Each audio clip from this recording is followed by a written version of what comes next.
Premier vol d'essai avec le mini drac que j'ai raccourci. Il faisait avant 102 cm d'envergure, il en fait plus que 90-91. J'ai raccourci le nez, j'ai coupé les emplantures d'ailes, j'ai coupé aussi à l'emplanture ici, enfin les embouts d'ailes, j'ai coupé à l'emplanture, ce qui fait que j'ai un petit décalage là, mais c'est pas bien grave.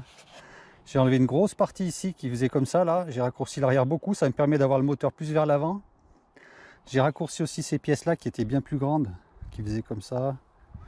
Donc au final, j'ai gagné, c'est un avion qui faisait presque 1,4 kg, il fait plus que 930 grammes. Donc il fait les 2/3 du poids qu'il pesait avant. En lipo, je mets beaucoup plus petit, je mets des 4S 2002 qui font 230 grammes, alors qu'avant c'était des 4S 3003 ou 4000 qui font facilement 400 grammes.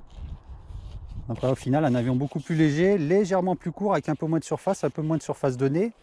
Toujours le même moteur. Sony Sky 2216 2400 kV. Alors avec une hélice, c'est quelque chose que je n'avais pas trop anticipé. Comme là, cette pièce là est plus courte, les hélices touchent presque le stabilisateur. Alors je mettrais peut-être une, ça c'est une 8 pouces, je mettrais peut-être une 7. J'ai aussi allégé le support moteur qui était surdimensionné. J'ai refait les capots qui sont beaucoup plus légers. Et donc là, toute l'électronique elle est massée à l'avant. À part le variateur de vitesse qui est obligé d'être un peu à l'arrière, mais il n'y a plus rien dans ces trappes parce qu'il faut le plus de poids à l'avant possible, parce que le centrage sur ces avions il est assez particulier, il est là. Enfin pour l'instant il est plutôt par là, donc il va être centré un petit peu arrière. Et puis on va voir comment ça vole.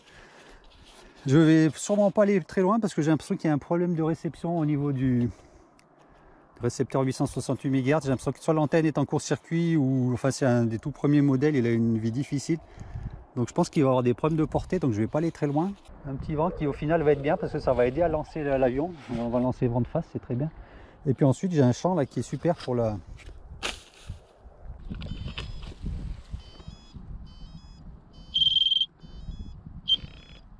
Faut bien le laisser tranquille, voilà, le temps qu'il bip.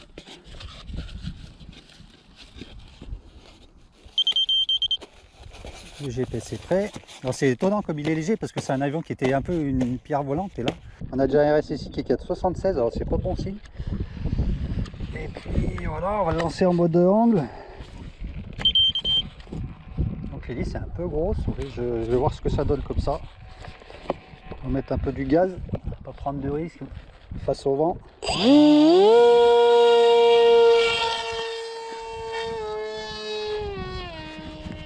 Ah bah sans problème le décollage. Oh punaise, j'ai un RSSI qui fait 30. Donc RSSI est minable, là je suis à 20 mètres et j'ai 40 de signal.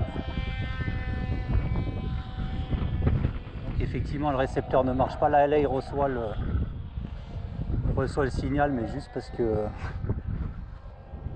par rayonnement, hein, l'antenne elle sert à rien à mon avis. Donc il aura droit à un nouveau récepteur. J'ai quand même un peu là, il y a des rafales.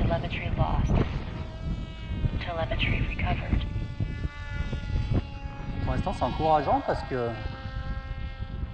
voilà, les PID sont pas corrects. Il se fait trimballer un petit peu.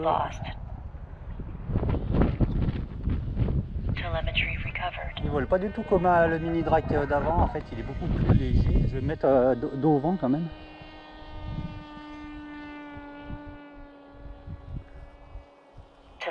Alors, il y a des ondulations dans les virages, là les PID ils sont pas bons, mais c'est pas bien grave. La radio elle est en bout de portée au bout de 40 mètres. Je n'ose pas trop mettre des gaz parce que dès que je m'éloigne un petit peu, je vais avoir des soucis. Alors après avec le vent qu'il y a pour faire des réglages, ça va pas être l'idéal. Là j'ai un poids. Et je veux pas perdre la radio parce que je veux pas qu'il se mette en RTH, qu'il revienne en face un retour automatique. Je sais pas si c'est réglé, il n'y a rien qui va marcher. Donc il faut vraiment que je tourne autour de moi-même. C'est un peu la fête du virage là, je suis désolé mais...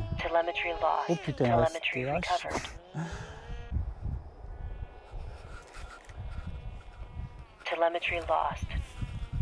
L'hélice elle fait vraiment un bruit carré, à mon avis il y a un problème.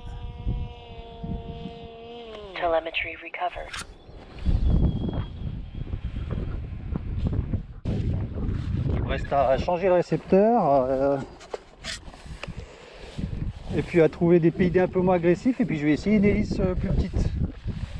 Parce que là, elle fait un drôle de bruit. Alors soit elle est pas équilibrée, elle tourne pas rond. Ou alors il y a un... Elle fait une onde de choc le long des... Elle fait peut-être vibrer les panneaux comme ça. Donc il fait un peu un bruit de mobilette.